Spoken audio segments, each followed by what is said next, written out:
Okay, you guys, let's get into it. How do you know? How do you know if you should stay, if you should go? Is it fixable? Is it a lost cause? How do you know? Let's get into it. Welcome to the Crazy Ex-Wives Club, a podcast dedicated to helping women navigate the emotional journey that is divorce.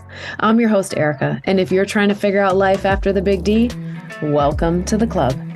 Whether you're contemplating divorce or dealing with the aftermath or any of the many phases in between, the club has got you covered. Each week, you'll hear stories from women who have been in your shoes.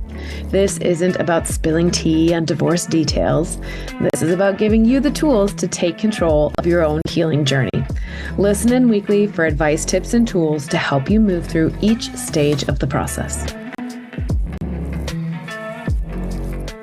Hey guys, it's another episode of the Crazy Ex-Wives Club, and I'm your host, Erica. Today's solo episode, we are diving into the number one question that I get. How do you know? How do I know, Erica, if I am supposed to call it quits? How do I know if this thing is fixable? How do I know if the changes he made are going to last? How do you know? We're going to chat about that today because in reality, if there was an easy answer, if there was a black and white answer, the rule that told you if they do this, then it is over, you would have already made your decision. A relationship is complex. It is years in the making. Its decline is years in the making. And it is never just one thing. It's the accumulation of all of these small things, small hurts that create resentments, that create overwhelm, that create the cracks in the foundation. One of the key areas that you're going to want to look at, because it's so complicated. The first thing that I always look at, if somebody is trying to decide whether to stay or whether to go, I want to acknowledge that people don't show up asking this question because they want a way out. They usually are asking this question because they've reached the end of their rope. They've tried everything they can. They have spoken up for their needs, and yet still they are left wondering if this is it. Is this all that my life was supposed to be? It's a really hard place to be. I think we have all grown up on the movies that tell us that you fall in love and you build this family and things just become so wonderful. Myself, I thought that you built a family because then you finally had a home. You finally had a place of belonging. And it was so important to me as somebody who had felt alone most of her life. Even though I had a family, even though I had siblings, even though I had friends, I couldn't find my space. And I thought when I found my partner, we were now going to create that perfect space together. The first things that I want to talk about are when you're trying to decide if this thing is salvageable or if it's even the right fit anymore, you have to start and look at the two parts. And there are two parts to every relationship decline. What part are your own wounds, your own inner child screaming out for acknowledgement, your own ish to heal? And what pieces are no longer aligned?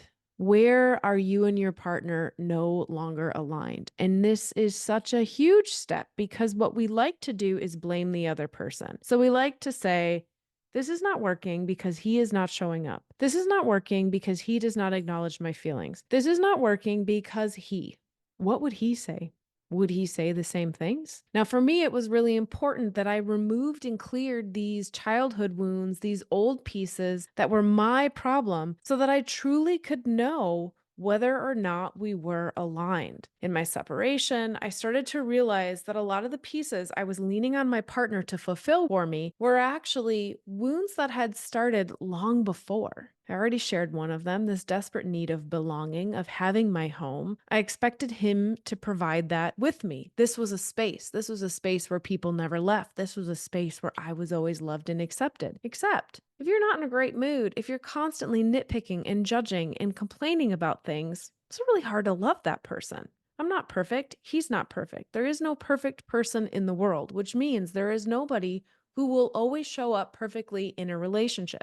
It's about understanding what pieces of that relationship are showing up as a mirror to help you see the areas of your own life that need work. Now, mine had a lot of mirrors that it was showing me. My boundaries were shit. My boundaries didn't exist. I had grown up as a high performer, as a perfectionist, as a middle child who was always striving to be seen, to be heard, to be validated. Was I good enough? And so that meant that when the relationship needed something, I went above and beyond. I put aside my own needs, the things that I needed to be my best self, and took on more because I thought that's what you had to do. We got a dog. Well, I had one dog. We got a second dog. That second dog didn't align so well, which meant I spent hours every day doing training, hiring trainers, working the two dogs so that they would be calm enough to sit on the couch at night. And my partner didn't. And that really irritated me. How come he wasn't helping out? How much of this was my own mirror that I needed to figure out? This was my own stuff that I had chose to bring into the system, but I wanted him to do the work. Where were the other mirrors, the other places, the insecurities, the worthiness? I was looking to him to fill all these holes. And it's like we have a bucket. Okay. And we want this other person in our life to fill up our bucket of happiness. But if there are holes in your bucket, if there are cracks in your bucket, it does not matter how much somebody else pours into you, it'll still leak back out. It's your job to fix the cracks and the holes in the bucket first so that you know how to fill your own needs. I had to learn how to identify what my boundaries were. What did I need to feel good? And how could I maintain that? Not how could I rely on somebody else? Not how could I expect my partner to show up and deliver that thing for me, but how could I deliver it to myself? When you first meet somebody, you're probably in a really good space. You're probably really charged, you're happy, you're ecstatic, then you add in all those exciting new feelings about meeting somebody, and you're the best version of you. And as more and more responsibilities get added, as more and more history gets built, some of that starts to drop away. Where we met the relationship, we were 100% ourselves. All of a sudden, we're 75, then we're 60, then we're 25. And we start to look to our other partner, this concept that we fulfill each other. Well, if we fulfill each other, then you're a 50 and I'm a 50, and together we're 100. What if we're both 100s? What if we both show up owning what is ours to heal and to work through and to acknowledge so that when we come together, we're multiplying each other, not each other trying to pour from our own buckets to fill the other person up, which breeds resentment. Something I see happening in almost every marriage, right? Oh, you're overwhelmed. Okay, go away for the weekend. Okay, the other partner, now you've come back. The partner that stayed is like, well, you just got a weekend off, so you don't get to be tired anymore.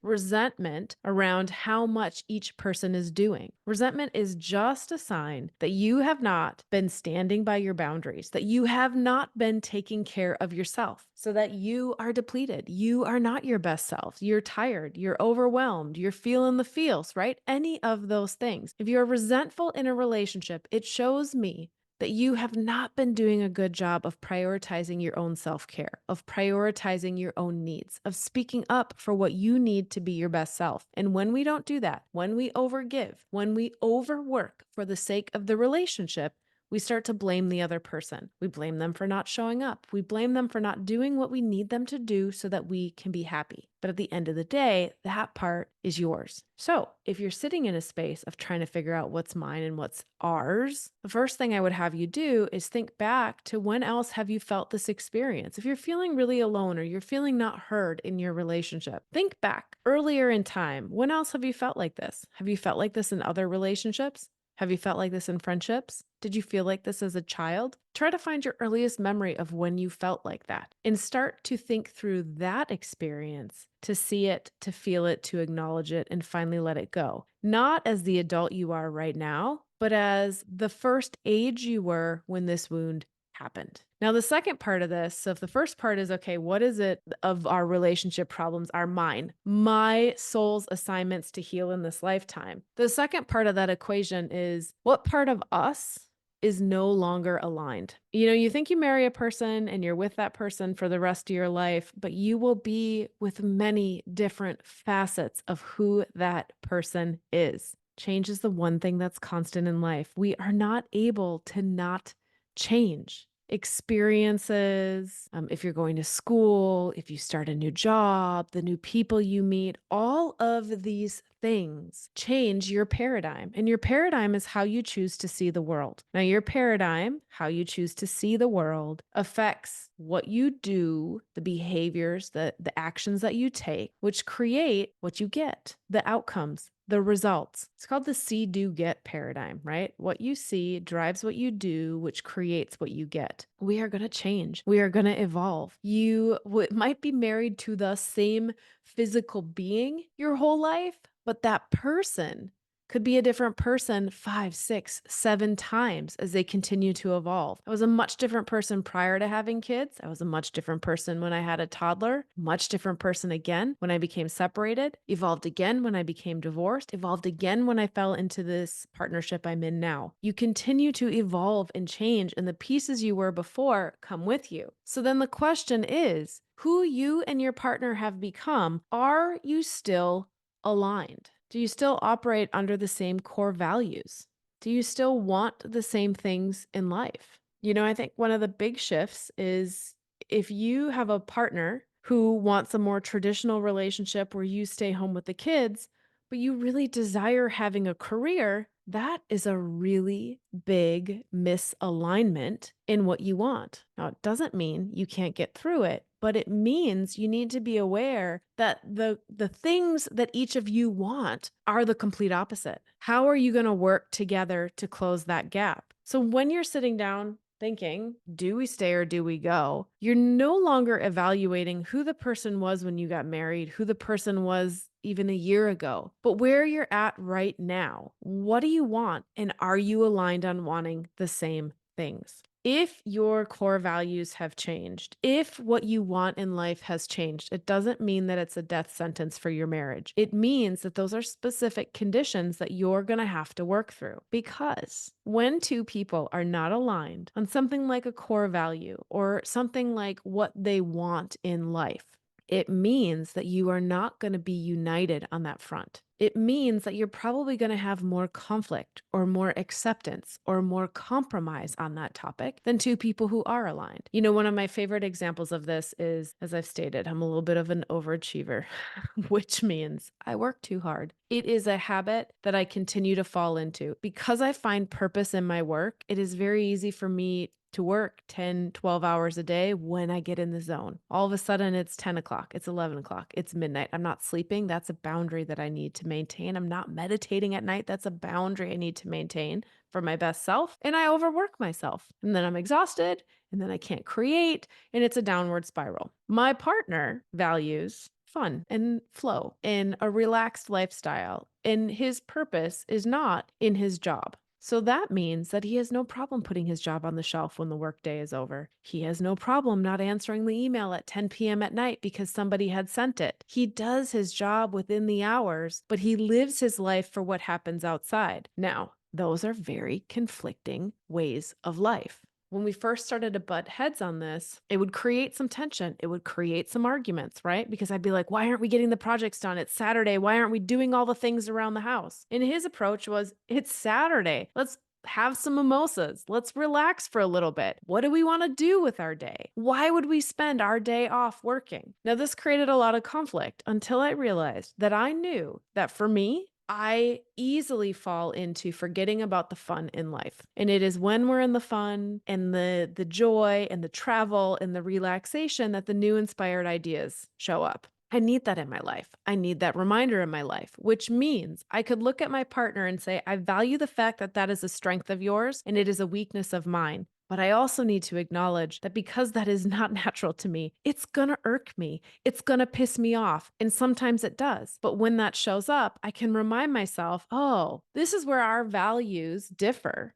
But there is a reason that I want to have that in my life. There is a benefit that our opposite values support each other. I motivate him to get more of the projects done. He motivates me to relax and unwind and don't forget to enjoy life. So just because you don't have the exact same values, we're not both purpose-driven workaholics. Thank goodness, we'd never do anything else. It just means that we need to be aware that those are areas that we're going to rub against each other. that we're going to create tension in the relationship. And then what happens? I have to go back to, is this a wound of mine that I need to heal? Is this an opportunity for me to take a break and to align to something else?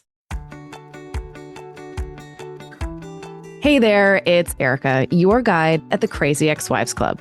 I want to take a moment to express how much your feedback means to us. Your ratings, your reviews, they are like fuel for our journey together. They not only brighten our day, but they help other women find the support and the guidance they need. Leaving a rating and review is super easy, and it makes a world of difference. If you're listening on Spotify, simply scroll down to the bottom of the podcast page and then tap on rate. If you're tuning in on iTunes, head over to the podcast page, scroll down, and click on write a review. It only takes a minute, but it could help someone else find this podcast and change their life. Your voice matters. Your feedback helps us grow. So take a moment to share your thoughts and experiences. Together, we can help spread the word to support even more women. Thank you for being a part of this journey. Let's continue to support each other and make a difference, one review at a time. All right. Growth and evolution. The next thing you want to be looking at if you are contemplating whether to stay or go is around this question of growth and evolution. It's impossible not to grow and not to evolve. The person that you married is not the same person that is sitting across from the table from you today. And that's fine. That's part of the joy of living, right? You weren't the same person at 5 as you were at 15, as you were at 25. We continue to evolve, but that is also part of the conversation. Is this other person willing to grow and evolve with you? Not everybody is comfortable with growth and evolution. Now, do they continue to change? For sure. It's impossible not to, but the degree at which they change can vary greatly. I love growth and evolution. I seek it out. I strive for it. I'm constantly looking for ways to improve, to do things better, to create a new system or a new approach, which means that was one of the first questions I asked my partner. Hey, growth and evolution, are you willing to grow with me? Will you join me or not? We're a little different on that approach, but it's the reminder, does my partner change? Yes. My partner changes at a different speed than I do. No two people change at exactly the same speed. And a lot of times, this is a huge opportunity in a relationship or in a marriage because one person typically grows first. One person sees the opportunity, sees the evolution, takes the bounce, moves forward in how they see the world, the actions they choose to take, and the results that they're getting. And their partner might be behind. Their partner might still be doing things from the same way they saw it before. This creates tension. A lot of times we need patience. We need patience to toe the line, to give our partner time and space to come to their own conclusions and be able to grow and evolve with you. In these situations, what I've learned is that while my partner likes to joke that he does not ever change, he does. I've seen massive amounts of change over the 3 years, but they're small steps, consistent, small steps. When I try and push, when I try and rush, when I try and say we need to evolve because I already have the answer, that creates conflict, that creates stress. So instead, I say, I think I know what the answer is. Let's see how this evolves. Let's see if a third alternative shows up. Let's see if there's another way. I don't always have the right answers. I don't like to admit that. We might edit that part out. But the reality is that my way is right and his way is right. And sometimes our ways are very opposite. And so when that happens, what is the third alternative? So take a look at your relationship right now. What growth and evolution have you seen in your partner? What growth and evolution do you want to see in your partner? What growth and evolution have you seen in yourself? And where do you still have opportunity to grow? It's so easy for us to sit in a place of judgment of they're not doing the things that I need. And so often they're saying the same things. There was a conversation I had with my ex while we were separated. And it was nearing the end. We knew we were moving towards divorce. And it was a holiday. We were having a bonfire in the backyard. I don't know why, but we would put our son to bed. We're having probably a whiskey old fashioned or something along those lines. And he looked at me and he just said, "Why did it take you so long to finally change?" And he had tried to hold out hope and he had tried to wait. And I was stuck in my own growth pattern and I was stuck in my own paradigm of how I was choosing to see things. And he had his. And so, one of the hugest growth opportunities in going through divorce was realizing that the problems are never one sided. There are two people hurting, there are two people reaching out. There was an art exhibit at Burning Man quite a few years ago, and it is one of my favorites.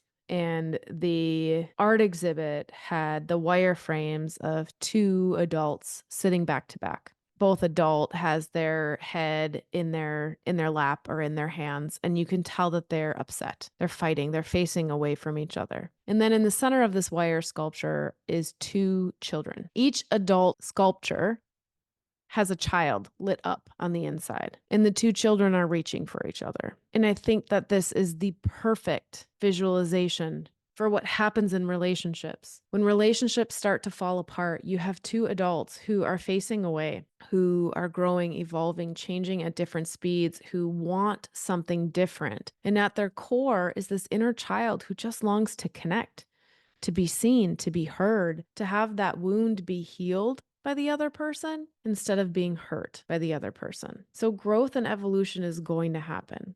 It is not going to happen at the same time as your partner. Being able to unwind what's my work and where am I stuck and where are they stuck and how can I create an opportunity to change? One person absolutely can change the dynamic. Even though mine ended in divorce, I absolutely loved the concept that I found in a book called Divorce Busting. I've got it linked in the highlights on Instagram under the Good Reads section. But the concept is that even in the 11th hour, one person can change the dynamic of the relationship. One person can make the shift. They can make the shift to give enough space for the other person to decide if they want to show up and do the work. But you can never do the work for the other person. So it goes back to, if the other person has not evolved and changed and grown in the same direction as you have, do you return to them every day while you go out and evolve? Or are you able to lead the way, lead by example, not lead by trying to persuade, by trying to change the person, by telling them or showing them a better way, accepting them for where they're at and continuing on your journey, creating better boundaries? Growth and evolution is going to happen. Take a look at your marriage right now. Have you grown apart? Is there a way to grow back together? And again, at the core, do you still want the same things? Now, the next two or three questions that I have are really starting to get down to the inner layers of what do you want? So the first question I want you to think about is that if nothing were to change, if you still continue to fight about if the forks in the dishwasher need to face up or face down, if you still continue to fight about what time the kids actually need to go to bed or how much of a structure needs to be run, if those conflicts never changed, would you stay? The reality is that the majority of conflicts that you have in your marriage are never going to go away. It is not about not having conflict. It is about how you repair. So if nothing were to change, if you list the top 3 arguments that you continue to have with your spouse, if none of those things were changed, would you still want to stay for the rest of the pieces that are there? And tied into that is, how many times are you fighting in this conflict because you are trying to change them instead of accept them for who they are? This was me in my marriage. Being that I am highly driven to change and evolve, I'm constantly researching. I mean, my job was to teach you how to be better at your job, which meant that I got paid to figure out ways to be better, do things better. That meant that I was constantly bringing up conversations or opportunities or changes that I truly believed in, that I wanted in our relationship. But I would bring up the conversation with the intention of persuading him that I had the right answer. I didn't show up to these conversations to understand where he was coming from, to understand his point of view. I showed up to understand what he was thinking enough to persuade him to understand why I was right. We all do this. We all do this. We constantly try to change other people. We try and change our kids all the time. How many times do you try and get your kids to fall in line and do exactly as you say because it makes your life easier? It's the same thing. Can we accept our partner for who they are and who they are today? Not the potential that we see in them, not the person that we hope that they become, but who they are today. The interesting thing is that when we start to accept somebody for who they are today, they can change and evolve and grow. In those pieces, those opportunities that you see, they might come into alignment. They would just make things even better. But when you accept somebody for who they are today, then they are safe to be them, which means that they are safe to grow and evolve. But even if they never grow and evolve into this other potential that you see for them, you're still happy because you've accepted them for who they are. So if you're sitting in a marriage where you are not happy, I want you to really think about who your partner is today. Not who you want them to be, not the potential that you see in them, not even who they were when you got married, but who they are today. Can you find positive aspects in who they are today? Can you find gratitude in who they have become and are today? And the biggest question is, if nothing ever changed in who your partner is today, would you still want to be with that person? These questions are so complicated because they are interwoven with your own healing journey. I can hear you guys thinking of, I want a partner who is more emotionally available. Your partner comes home, he's had a long day, he checks out, he just goes to the TV. Maybe he has a couple beers to unwind, whatever it is, but he's not really available to you. Can you accept a partner who is not going to be the emotional sounding board that you want? And can you get that need fulfilled somewhere else? Is there a girlfriend you can call, a family member you can call? Sometimes the biggest problems in our marriages are we expect that one person to be our everything. We've lost the village. We've lost the community. We never used to expect one person to be everything for us. And now we do. Because we've lost that family dynamic, because we don't have the community support that we used to, you really are alone with your spouse trying to tackle all of the responsibilities. I have talked to so many women who are now in the grandchild phase. So their kids are all grown adults, they're married, they've even got grandkids already moving through college. And they talk about how, as stay-at-home moms, in the summer, all the kids got together, all the moms got together. Eventually, somebody was like, hey, we got to figure out dinner, divide and conquer. Dinner would roll to different areas, right? Different houses. They had support system. They weren't relying on their husband to come home and also make dinner because he had been working all day and she had been working all day as the parent,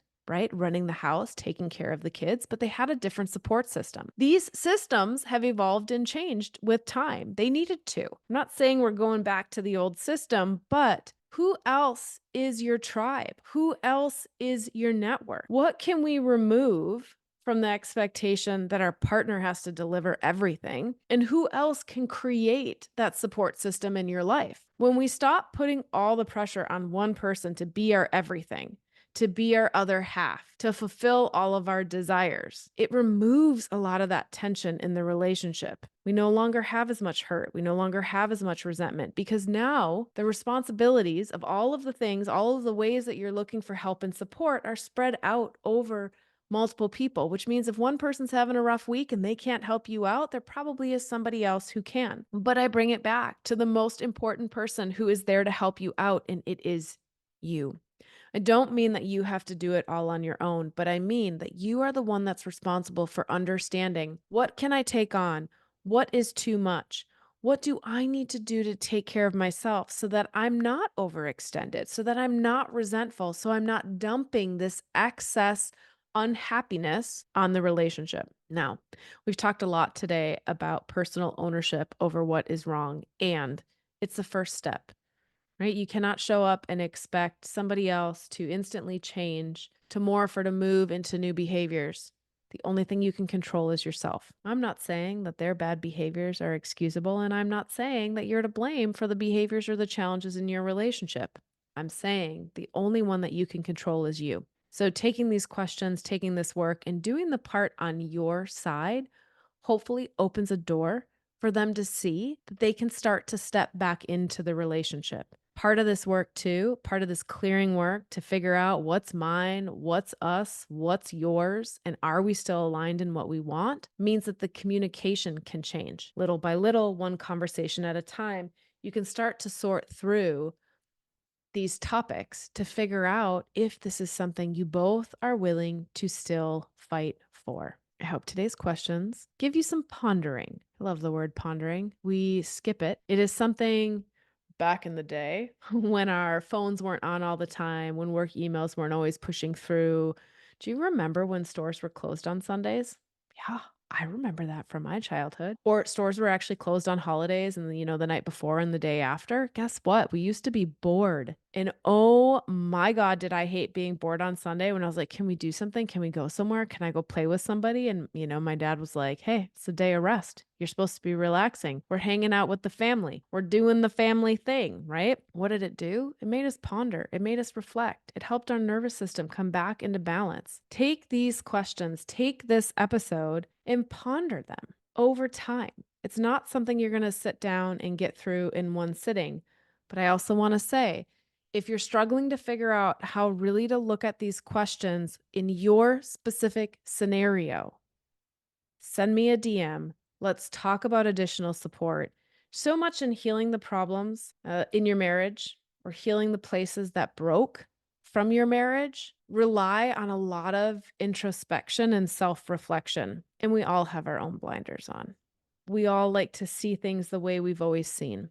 And sometimes having a sounding board, having those conversations, somebody listening and asking some questions and pushing a little bit in a loving manner to help you see things differently can be the thing that's missing to unlock repetitive patterns. So if you're feeling stuck, if you're feeling like I really can't figure out this answer, let's talk, let's connect, let's look at some other support options. There are so many healing modalities out there. There are so many tools. You are not alone in figuring out if you need to stay or go. So thank you guys for joining me for another episode. You've got a lot to think about until we're back next week. Until then, take care, and we'll see you next week for our next episode. And that's it. Another great episode of the Crazy Ex-Wives Club, a podcast for women learning how to heal from their divorce. Tune in next week for more advice and tips to help you figure out life after divorce. And until then, give yourself grace, do the best you can, and know that this is all part of the process.